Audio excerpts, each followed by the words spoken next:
One of the things that was reviewing your bio, you had said, you had that big capital gain on the sale, and you said, I wasn't impressed by what I saw in terms of the agents that I was working. Or it's like you felt like, I feel like this is what I'm saying. So correct me if I'm wrong. You're like, I feel like I could do that, or I feel like they weren't experts, they weren't professionals that I was dealing with back then. Is that true, or did I misread that? Yes, that's true. Okay, and so there are two things I wanted to ask. One is, tell me a little bit more about that and sort of how you drew you back in the business. But also, I'm very interested in how your sales background has impacted you with regards to real estate, because a lot of times, at least for the past, go back to 2007 and then the 8 years before that, you didn't need, sales is putting the property in the MLS. And that's how a lot of agents saw it. They're like, I put the property in the MLS, I get lots of offers. I don't need to sell people on things. Tell me, I might be wrong there, but that was my impression, is that it wasn't a sales business, it was an advertising business at some point. Well, selling's a little different if you really understand sales than what most people think. Right. Selling is not trying to convince somebody to buy something. Selling is more helping somebody make the correct decisions, right, and helping them buy a product and helping them through the process. Okay. Sales is a process. I kind of tell salespeople all the time, selling a house is like that old game that we used to play when we were kids called Mousetrap. And if you put all the little pieces together right, the natural progression is the sale. Right, okay. And so what you're trying to do is help a customer, a consumer, a buyer, keep on that track.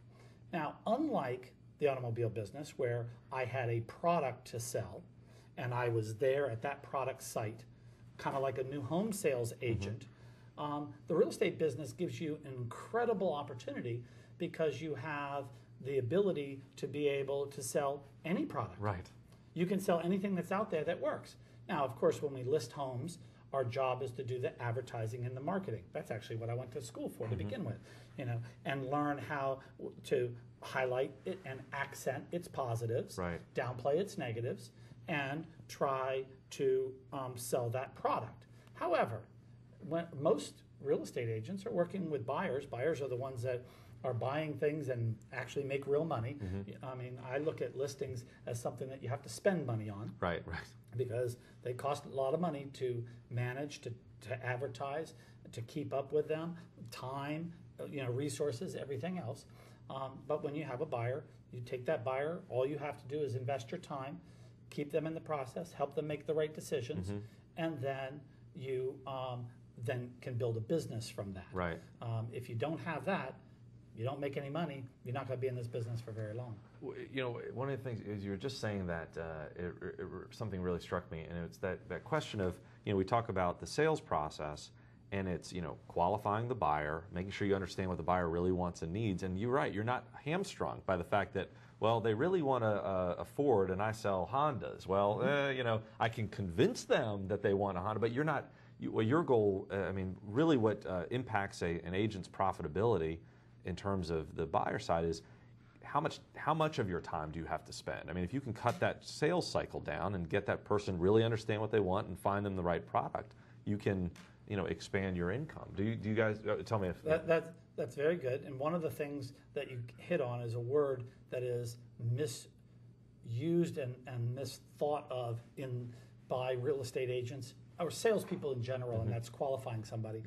Most people think that qualifying somebody means to see if they qualify for a mortgage, see if they qualify for the money.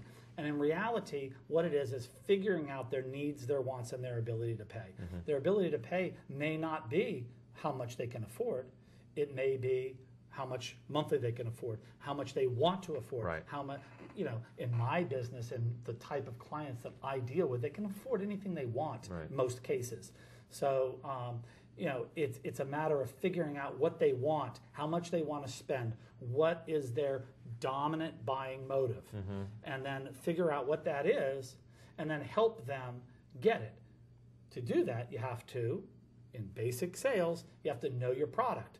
Well, your product out here is every single house that's on the market in MLS. Right. You know, every single property that may be for sale by owner, every single property that might be going to foreclosure. Right. You know, you need to know your market, know what is out there, understand it. You also have to understand the nuances. You know, if you buy a house in one side of a highway compared to another side of a highway, there's big differences in values many times. You know, it used to be that in Great Falls, if you bought past Utterback Store Road, it was a different school district. So that area didn't sell as high a price as the part that went to Langley High School. Mm-hmm. Now it's all the same. So then it was the farther out you got, the less it was. And that's changed a little bit because of the reverse commute, because of the high-tech corridor out in Loudoun County. To some degree. It's still a little bit there, but you know, it changes. And you have to be a student of history. You have to understand the market. You have to understand, just like I was talking about from the very beginning, where we are in the cycle, so that you can help people not be scared of this market right now. It's a great time to buy something. It's okay to sell. Right. Most people did not buy a home in 2005 and 2006 and 2007 that are looking to sell now. Most of those people, and the people that we as a real estate community need to work with, are those people that bought homes in the 80s, the 90s, and the early 2000s, because their house is worth more than what they paid for it. If they sell their house and they're in a position where they're patient sellers, they can sell at fair market value, they can turn around and buy a house at a good deal right now.